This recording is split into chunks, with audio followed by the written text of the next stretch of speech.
नमस्कार शिक्षक साथियों, नमस्कार प्यारे बच्चों। आज हम नेशनल अचीवमेंट सर्वे एग्जाम 2024 के लिए राज्य शिक्षा केंद्र द्वारा जारी की गई समय सारणी के अनुसार तीसरे सप्ताह का गणित विषय कक्षा 6 के लिए कंप्लीट करेंगे। इस सप्ताह स्क्रीन पर दिए गए 10 प्रश्नों को हम कंप्लीट करेंगे। तो चलिए स्टार्ट करते हैं थर्ड वीक का क्लास 6 का मैथमेटिक्स। यहाँ पर आपको प्रश्न नंबर 36 करने के लिए कहा गया है। तो प्रश्न नंबर 36 करने से पहले इस 36 प्रश्न के लिए दिए गए निर्देशों को आपको पहले पढ़ना चाहिए। निर्देश ये दिए गए हैं कि दी गई सूचना को पढ़कर प्रश्न क्रमांक 35 से 39 तक के प्रश्नों के सही विकल्प को चुनिए। एक प्राथमिक शाला से कक्षा 1 से 5 तक के बच्चे भोपाल घूमने जा रहे हैं, जिनकी संख्या कक्षा अनुसार दी गई है। तो भोपाल कक्षा 1 से 5 तक के बच्चे घूमने जा रहे हैं और जिनकी संख्या यहाँ पर दी गई है। कक्षा 1 में 30, 2 में 32, 3 में 46, 4 में 50 और 5 में 52 बच्चे हैं। अब इस आधार पर आपको क्वेश्चन नंबर 36 का आंसर देना है। क्योंकि हमें क्वेश्चन नंबर 36 ही तीसरे सप्ताह में कक्षा 6 के लिए करने के लिए कहा गया है, इसलिए हम इसे ही लेते हैं। यदि एक बस में 35 बच्चे बैठ सकते हैं तो कुल कितनी बसों की आवश्यकता होगी? तो कुल बच्चों की संख्या यदि आपको पता है तो उसमें आप 35 का भाग देके बसों की संख्या निकाल सकते हैं। तो यहां पर आप इन सबको 30, 32, 46, 50 और 52 इन सबका यदि योग करेंगे तो आपका यह योग आएगा 210। इन सबको आप जोड़ लेंगे तो आएगा 210। कुल मिलाकर कक्षा 1 से 5 तक के 210 बच्चे घूमने जा रहे हैं। और क्वेश्चन में यह कहा गया है कि एक बस में 35 यानी कि 35 बच्चे ही मैक्सिमम अधिकतम बैठ सकते हैं। तो आपको कुल कितनी बसों की यहाँ पर आवश्यकता होगी? तो ऐसे सवाल एक एक नियम से होते हैं। तो हम इसका आंसर देखते हैं। एक बस में एक जो बस है उसके अंदर कितने बच्चे बैठ सकते हैं? तो यहाँ पर अधिकतम संख्या है उनकी 35 बच्चे एक बस के अंदर बैठ सकते हैं। तो आपके पास बच्चों की संख्या कितनी है? तो हम जानते हैं यहाँ पर कि बच्चों की जो संख्या है वह कितनी जोड़ी थी आप लोगों ने भी? 210। ठीक है, अब हमें निकालनी है बस की संख्या। बस की संख्या, तो बस की संख्या निकालने के लिए हम क्या करेंगे? 210 में 35 का भाग लगा देंगे। भाग लगाना आपको आता है, किस प्रकार से लगाते हैं। और मैं आपको एक और तरीका जो आपको इस समय क्लास 6 के लेवल पर सीख जाना चाहिए वो है काटने का तरीका। 35 और 210 दोनों में कौन सी ऐसी कॉमन संख्या का भाग जा सकता है? तो वह संख्या आपकी है 5। ठीक है, तो हम 5 से यहाँ पर भाग लगा के आपको दिखाते हैं। 5 सत्ते होता है 35 और 5 से 5 चौको 20 और यहाँ एक बचा हो गया 10। तो 5 दूना 10। अब यहाँ पर 7 छंग 42। तो कुल मिलाकर काटने के बाद फाइनली यहाँ पर एक बचा और यहाँ पर 6। तो फाइनली हम कह सकते हैं कि हमारे पास बसों की संख्या 6 चाहिए होगी। तो यहाँ पर आपका जो ऑप्शन सी है यह सही हो जाएगा। अब इसके बाद क्वेश्चन नंबर 146। अब प्रश्न नंबर 146, बड़े ही ध्यान से इस प्रश्न को पढ़ना है और फिर इसका आंसर देना है। नीचे दिए गए बगीचे में 6 आड़ी क्यारियां हैं। ये बगीचा है, इसमें 6 आड़ी क्यारियां हैं। 1, 2, 3, 4, 5 और एक ये 6। हर आड़ी क्यारी में 4 फूल है। 1, 2, 3, 4। हर क्यारी के अंदर 4 फूल है। बगीचे में कुल मिलाकर 4 के कितने गुना फूल हैं? आपसे यह पूछा जा रहा है। तो इसका आंसर आपको कुछ इस प्रकार से समझना है। पहले समझिए कि कुल फूल कितने हैं। तो 4 फूल है एक आड़ी क्यारी के अंदर। तो कुल जो आपके फूल हैं वह कितने हैं? कुल फूल आपके आएंगे 6 गुणित 4, 6 चुकू 24। आपको यह पता चल गया कि 24 फूल है। अब हम इस पर चलते हैं। बगीचे में कुल मिलाकर कितने फूल नहीं पूछे गए, 4 के कितने गुना फूल है। तो 4 का आपने किससे गुना किया? 6 से गुना किया। तो यहाँ पर 4 या एक पंक्ति में यहाँ पर 4 दिए गए हैं, तो ऐसी कितनी पंक्तियां हैं, यहाँ पर 6 पंक्तियां हैं, इसलिए इसका सही आंसर आ जाएगा 6 कि बगीचे में कुल मिलाकर 4 के 6 गुना फूल हैं। अब इसके बाद प्रश्न नंबर 171। प्रश्न नंबर 171 है, दी गई आकृतियों में किस में वर्ग सबसे अधिक है। यहां पर आपको चारों ऑप्शन में आकृतियां दी गई, इन आकृतियों में से आपको बताना है कि किस आकृति के अंदर सबसे अधिक वर्ग हैं। तो एक डिब्बा जो है यह वाला, इस प्रकार का जो एक डिब्बा है यह एक वर्ग कहलाएगा, ठीक है, यह एक वर्ग है। तो ऐसे इसके अंदर आपको सभी में काउंट करना है कि किसमें कितने वर्ग है, तो सबसे अधिक वाले को आपको छांटना है। इसके लिए आपको वर्ग गिनना पड़ेगा। तो 1 2 3 4 5 6 7 8, तो इसके अंदर तो 8 वर्ग हो गए। इसमें फास्ट तरीके से गिनने के लिए 3 इधर है और 3 इधर है, तो हम इसको इस प्रकार से कैलकुलेट कर सकते हैं, फास्ट 3 तिया 9, और इसमें 4 और 2, तो 4 गुणित 2 मतलब यहां पर हो गया 8, ये 4 गुणित 2 8, और यहां पर आप 1 2 3 4 5 6 7 8 9 10, यहां पर है 10 वर्ग। अब आप बता सकते हैं कि सबसे अधिक वर्ग किसके अंदर है, तो इस आकृति के अंदर, जो कि डी ऑप्शन में दी गई है। अब इसके बाद प्रश्न नंबर 179। प्रश्न नंबर 179 में दिया गया है, नीचे दी गई तालिका को देखकर बताइए कि बच्चे सबसे अधिक क्या पीना पसंद करते हैं। आपको यहां पर बताना है कि बच्चे सबसे अधिक क्या पीना पसंद करते हैं। तो चाय जो पीते हैं वो 11 बच्चे पी रहे हैं, कॉफी जो पी रहे हैं वो 13 बच्चे पी रहे हैं, दूध जो पी रहे हैं वो 30 बच्चे पी रहे हैं, और शरबत जो पी रहे हैं वो 12 बच्चे पी रहे हैं। तो सबसे अधिक क्या पीना पसंद किया जा रहा है, तो यहाँ पर 30 बच्चों की संख्या जो है सबसे अधिक है, तो दूध उसके सामने लिखा है। कुल मिलाकर आपका ऑप्शन सी यहाँ पर सही आ जाएगा। 30 बच्चे दूध पीना पसंद कर रहे हैं, मतलब सबसे अधिक बच्चे दूध पीना पसंद करते हैं। अब इसके बाद प्रश्न नंबर 13 जो कि 5th क्लास से लिया गया है। प्रश्न नंबर 13 है आपका, यहाँ पर छायांकित भाग का मान क्या होगा। छायांकित भाग का आपको मान बताना है। यहाँ पर भिन्न के क्वेश्चन है, तो भिन्न के क्वेश्चन आपको बहुत ही बेहतर तरीके से मैंने ओलंपियाड की जो प्रश्न बैंक सॉल्व करवाई है, क्लास 4th की और 5th की और 6th की, उसके अंदर दिखाए गए हैं। तो वहां पर भी ये चीजें जाकर आप डिटेल में देख सकते हैं।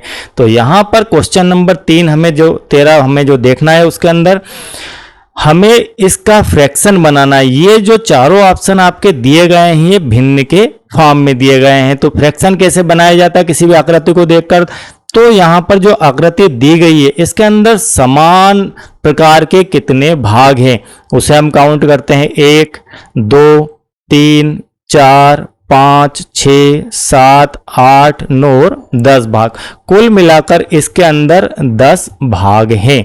इस आकृति में कितने भाग दिखाई दे रहे हैं, 10 भाग दिखाई दे रहे हैं। इन 10 भागों में से छायांकित भाग कितने हैं, तो छायांकित भाग कितने हैं देखिए, इसे हम नोट करते हैं। एक तो आपका छायांकित यह वाला हो गया, एक यह हो गया, एक यह हो गया, एक यह हो गया और एक यह हो गया। कुल मिलाकर 5 जो भाग है वो आपके छायांकित है। तो इसका जो आंसर है उसे हम यदि भिन्न के रूप में लिखना चाहें, ठीक है, तो कुल भागों में से नीचे क्या आएगा, नीचे आएगा आपका कुल भाग। कुल भाग कितने 10, उसमें से छायांकित कितने 5, तो यह आपका लिखा जाएगा भिन्न के रूप में। तो यह आंसर आपका कहां पर दिखाई दे रहा है, ए के अंदर। तो क्वेश्चन नंबर 13 का यहां पर ऑप्शन ए जिसके अंदर 5/10 लिखा है यह बिल्कुल करेक्ट होगा। अब क्वेश्चन नंबर 32। क्वेश्चन नंबर 32 है आपका, छायांकित भाग का दशमलव में मान क्या होगा। अब आपको छायांकित भाग नहीं बताना है, छायांकित भाग निकालने के बाद उसका दशमलव में मान भी आपको ज्ञात करना है। तो हम यहाँ पर क्वेश्चन नंबर 32 को थोड़ा डिटेल में समझते हैं।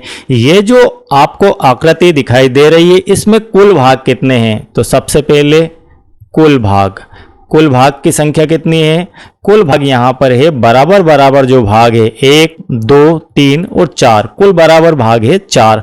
उसमें से छायांकित भाग कितना है, ठीक है, छायांकित भाग कितना है? तो छायांकित जो भाग है वह है 1।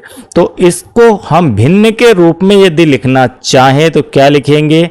हम इसे लिखेंगे 1/4, या शुद्ध रूप में मैं इसे 1/4 लिख देता हूं। तो ये आपकी हो गई इस आकृति के लिए भिन्न। ठीक है, ये हो गया क्लियर। अब आगे बढ़ते हैं। अब इस 1/4 का दशमलव में मान क्या आएगा? तो 1/4 को कैसे सॉल्व करते हैं? 1/4 का अर्थ है कि 4 का भाग आपको 1 में लगाना है। तो यहां पर भाग नहीं जा रहा है क्योंकि 4 से छोटी है 1, तो 10 0 लगाकर हम बाकी की क्रिया करेंगे। भाग नहीं जाए उसकी 0 सबसे पहले लगाते हैं। अब क्या सॉल्यूशन? अब ये सॉल्यूशन है इसका कि दशमलव लगाओ और 0 यहां पर उतार लो। 4 से भाग लगाइए, 4 दूना 8, यहां पर 2 बच रहा है, दशमलव लगी हुई है इसलिए आप एक बार और 0 उतार सकते हैं, 2 बार 10 बार 0 लिख सकते हैं दशमलव उतारने के बाद। अब 4 पंजे यहां पर 20 हो जाता है। तो फाइनली आपका यहां पर 0 0 हो चुका है। तो जो आपकी 1/4 भिन्न थी यह 0.25 के रूप में लिखी जा सकती है। तो यह कहां पर दिया गया है आंसर आपका? यह आंसर आपका दिया गया है ऑप्शन ए के अंदर। तो इस प्रकार से क्वेश्चन नंबर 32 को आप सॉल्व कर सकते हैं।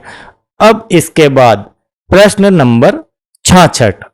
प्रश्न नंबर जो 66 है यह दिया गया है, दिए गए पैटर्न में नीचे की 2 संख्याओं का जोड़ ऊपर की संख्या बनाती है। पैटर्न को समझकर रिक्त स्थानों की पूर्ति कीजिए। यह बिल्कुल आईएमपी क्वेश्चन है और इस प्रकार के क्वेश्चन 2 से 3 आपके एग्जाम में आते हैं। तो आपके पास यहां पर एक पैटर्न दिया गया और यहां पर एक खाली स्थान दिया गया है कि इस खाली स्थान में क्या आएगा, और पैटर्न किस प्रकार का यह भी बता दिया गया है। कभी कभी पैटर्न नहीं भी बताया जाता लेकिन क्वेश्चन में आपको बताया गया है। क्या बताया गया है कि 2 संख्याओं का जोड़ ऊपर की संख्या बनाती है। जैसे 15 और 20, समझिए आप क्या है, 15 और 20 को यदि आप योग करें तो क्या आएगा? 35 आएगा। मतलब इन दोनों का योग आपका 35 आ रहा है। 10 और 15 का योग 25 आ रहा है। 5 और 10 का योग 15 आ रहा है। 25 और 35 का योग 60 आ रहा है। तो 15 और इस पैटर्न को आगे फॉलो करें, 15 और 25 का योग क्या आएगा? कुल मिलाकर 15 और 25 का योग क्या आएगा आपको देखना है। तो 15 और 25 को यदि आप ऐड करें तो 25 और 5 होते हैं 30 और 10 40। तो फाइनली आपका जो आंसर है वो आ जाएगा 40। तो 40 कहां पर है? ऑप्शन सी के अंदर दिया गया है आपको 40। तो यहां पर आपका करेक्ट आंसर सी हो जाएगा। अब इसके बाद क्वेश्चन नंबर 71। क्वेश्चन नंबर 71 है, शबाना ने अपनी कक्षा के बच्चों की मनपसंद मिठाई की जानकारी को निम्नानुसार एकत्रित किया। शबाना ने अपनी कक्षा में पूछा कि किनको क्या पसंद है, तो उनकी पसंद के अनुसार उन्होंने यहाँ पर एक चार्ट बनाया टेली चिन्हों की मदद से। तो यहाँ पर टेली चिन्हों की मदद से चार्ट आपको दिखाई दे रहा है।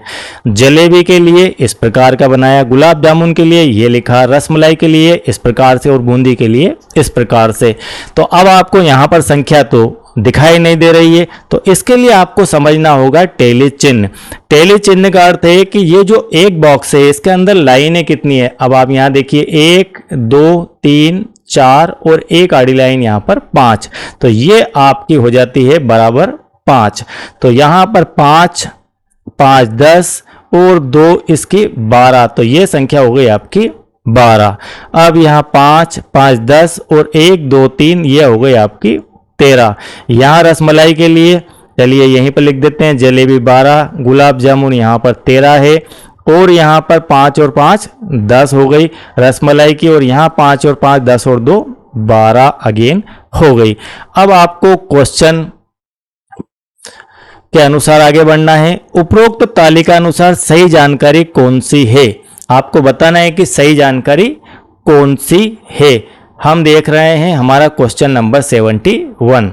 ठीक है, गुलाब जामुन पसंद करने वाले बच्चों की संख्या सर्वाधिक है। क्या ये ऑप्शन आपका सही है कि गुलाब जामुन जो पसंद कर रहे हैं बच्चे उनकी संख्या सबसे अधिक है? तो यहाँ पर गुलाब जामुन पसंद करने वालों की संख्या 13 है और यह ऑप्शन आपका बिल्कुल सही हो जाएगा। बूंदी पसंद करने वाले बच्चों की संख्या सबसे कम है, तो क्या बूंदी वाले सबसे कम है? तो सबसे कम तो रसमलाई के हैं। उसके बाद जलेबी पसंद करने वाले बच्चों की संख्या 17 है, तो 17 तो किसी की भी संख्या नहीं है।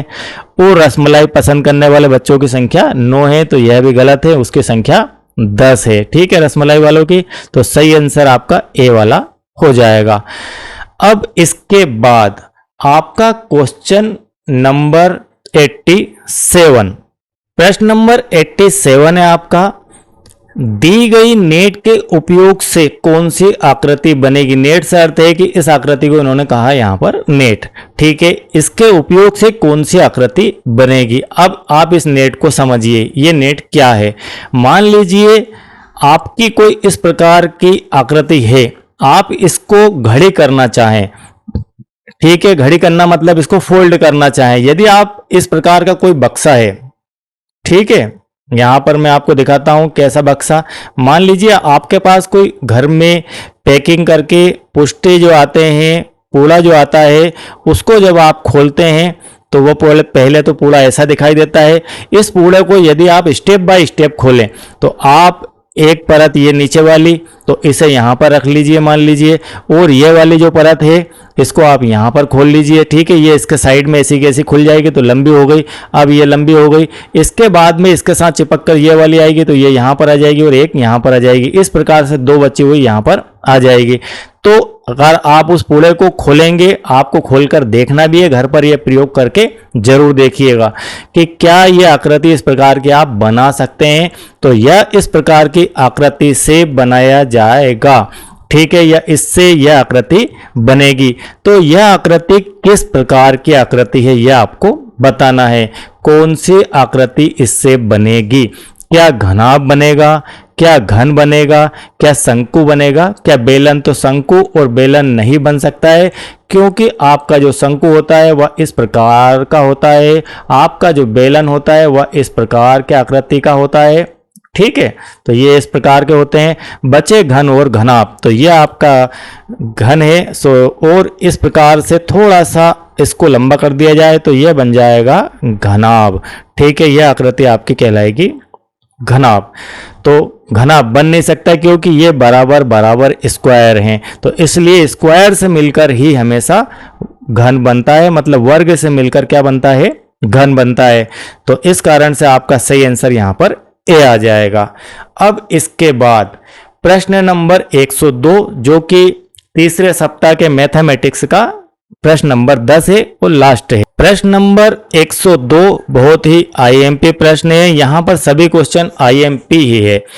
माचिस की डिब्बी में कोनों व किनारों, ये दोनों चीजों की आपको समझ होना चाहिए कि कोने क्या होते हैं और किनारे क्या होते हैं। तो माचिस की डिब्बी में कोनों और किनारों की संख्या क्या होगी, और आपको यह भी समझ होना चाहिए कि माचिस की जो डिब्बी है उसका आकार कैसा होता है। तो प्रश्न नंबर 102 कई तरह के ज्ञान आपको यहां पर देगा। माचिस, ठीक है, माचिस की जो डिब्बी होती है वह किस आकृति की होती है? तो माचिस की डिब्बी आपकी कुछ इस आकृति की होती है, कुछ इस प्रकार की वह आकृति होती है। ठीक है, थोड़ा बहुत चित्र इधर उधर हो सकता है, लेकिन आप मेरे भाव को समझ जाइएगा। यहाँ पर इस प्रकार की वह आकृति होती है। और इस प्रकार की जो आकृति होती है, इस आकृति का जो एक पृष्ठ है ये वाला जो पृष्ठ है यह आयत के आकार का होगा। तो आयत के आकार के कारण हम इस पूरी आकृति को क्या कह सकते हैं? तो यह जो पूरी आकृति है यह आपकी कहलाएगी घनाभ। क्या कहलाएगी? घनाभ। अभी हमने पिछले क्वेश्चन में देखा था कि यदि कोई ओरस चौरस बॉक्स ऐसा होता है तो इसे हम कहते हैं वर्ग। और वर्ग के कारण बनने वाली जो आकृति होती है जिसमें 6 वर्गाकार पृष्ठों को जोड़ दिया जाए आपस में, ठीक है, साइड बना दी जाए उनकी, तब जो आकृति बनती है वह घन बनती है। तो यहाँ पर आयताकार पृष्ठों के कारण जो आकृति तैयार होती है वह होती है घनाभ। तो इसके उदाहरण आपके पास कक्षा का डस्टर, आपकी मोटी वाली किताब, ये सब आप समझ सकते हैं।